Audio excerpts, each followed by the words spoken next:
Hi there, and welcome to Wedding Tips with Meish. I am your host, marriage planner and wow expert, Meisha Pigford of Dream Celebrations, the home of where wow happens. Simply put, we help brides design a wedding that wows, meaning when your room is revealed for the very first time, you and your guests say wow. So enough about us, let's dive into today's topic. Hi there. So today we're going to talk about the roles and responsibilities of your bridal party. When it comes to your bridal party, I want to make sure you know who needs to do what, okay? So when we think of the bridal party, the first group that I want to talk about are the parents. So traditionally, the bride's parents were the parents who paid for the wedding. I know in today's time, however, a lot of the couples are taking the wedding expenses on their own. But it still doesn't mean you can't ask your parents to help assist in certain areas, right? So maybe you ask your parents to pay for the DJ or pay for the photography or a certain segment of the whole total expense. Typically, the groom's side of the family, the groom's parents, pay for the rehearsal dinner. And so the rehearsal is something that you would have either the day before the wedding or whenever your dry run is of your ceremony. Afterwards, people get together and they have some sort of meal. And so that cost is typically from the groom's parents. But again, in today's time, things have changed and the couple do pretty much pay for everything on their own. And I'm just giving you a few tips around what are the roles and responsibilities of the bridal party, okay? So those are the parents. Next up, I want to talk about your actual attendants. So the bridesmaids and the groomsmen that are a part of the day. So usually with the bridesmaids, they're there as moral support throughout your planning process, right? And so if you're going to be doing anything that's DIY, then you can have a girls' night, a ladies' night, and have them come over where they can help you create whatever it is that you're trying to create. Even if it's stuffing envelopes, putting stamps on it, if you're not the crafty type. So that's what your bridesmaids will be doing. They will also be participating in your other festivities like your bridal shower and your bachelorette party. You will also be asking your bridesmaids to have quite a big expense themselves, and so typically bridesmaids can spend anywhere between $400 and $600. So keep that in mind when you're thinking about who your bridesmaids are, because by the time they pay for their dress, their alterations, their shoes, their hair, their makeup, any type of money towards your bridal shower or bachelorette party, it could be up to $1,000. So now I want to talk about your maid of honor or your matron of honor. So the maid of honor is someone who is not married, and your matron is someone who is married. It's pretty much the only difference between the two. So this is someone who can help you with the planning process, depending on how much time you have and how much control you're willing to share. So the two of you can work together and help plan the wedding. So your maid or matron of honor could help with, calling and making different appointments for you, going with you to meet the different vendors and things like that. On the day of your wedding, your maid or matron of honor is someone who is just making sure the morning routine is going as smoothly as possible. So everybody is there for their hair and makeup appointments. Everybody is calm. You're calm as the bride. That people are eating and keeping themselves hydrated throughout the getting ready process, and just making sure that they're being mindful of the time, right?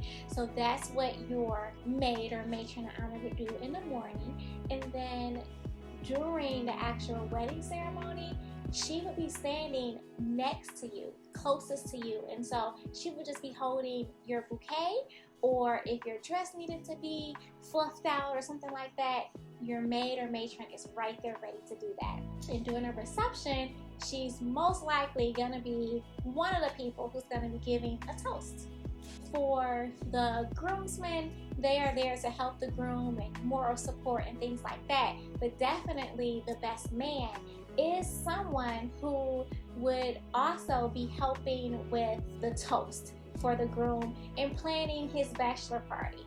During the ceremony though, the best man typically will walk out with the groom or right after and stand right next to the groom. And we usually like to have the best man hold the rings, because even if you have a ring bearer or not, it's usually a child, under the age of 6 or 7. So you really don't want a ring bearer walking down the aisle with your real rings. And so ideally you would like to have the best man holding the bride's ring and the maid or matron of honor holding the groom's ring. Okay, so we talked about the ring bearer. So when it comes to the flower girl, you can have 1 or 2 or 3. It doesn't really matter how many you have, but the role of the flower girl is to walk down the aisle right before the bride comes down and put the flowers down. Ideally, the only people who are walking on that aisle with flowers is the bride, as the flower girl come out right before the bride comes out. Next, I want to discuss the role of an usher. So the way I typically use an usher is I would have, of course, depending on guest count. So let's just say 150 guests. I would ask for 2 ushers, and these 2 ushers would be someone that I would use to walk down during the processional. So the mothers would be a perfect example of how you could use an usher.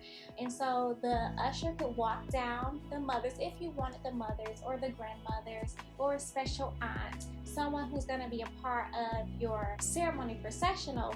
The usher could escort them down to the front row to their seat. If you haven't thought of using an usher, then I have in the past been able to swap out and use a groomsman. So have the groomsmen walk down the aisle, seat the mothers and the grandmothers, and then come back around to stand in line for the bridal party. So it really just depends on you. And then, if your parents are divorced or not together, then your mom may be remarried, and so then she can walk down with her new husband, because in some situations the bride and her father are walking down, so then the mother is left with the need to have someone escort her down to be seated. In not all situations do the fathers walk the brides down, so that was just one example. So the role of a hostess, I do like to use hostesses as well. Given that same number of 150 guests, I would suggest 2 hostesses. The hostess would be someone who is welcoming your guests when they first come in. And so some couples decide to have the bride's side and the groom's side for their seating. And if that's the case, then that hostess is there and they're welcoming your guests, and they're passing out programs if you have that stationary option. And so they're passing out their programs and they're welcoming them and telling them which side to sit on. But if you're someone who is just going to have open seating, then you may not need the hostesses for that particular role. But I would still suggest having hostesses for the reception area when it's time to do the RSVP check-in, because you are going to want to make sure that the people who reserved and said they were coming are truly there. And so then that's where we would ask the hostesses to help manage that. And so an usher or a hostess ideally would be someone who is more an associate to you. I wouldn't suggest having someone who's very close to you, like a sister or a brother or a close aunt, uncle, someone like that, because after the ceremony, you're going to be off taking pictures. So you wouldn't want someone with that type of significance to miss out on your family photos, because ideally the hostess and the usher is someone who is working. And the last role I wanted to talk about is the officiant. And so obviously the officiant is the person who's going to be making you guys official.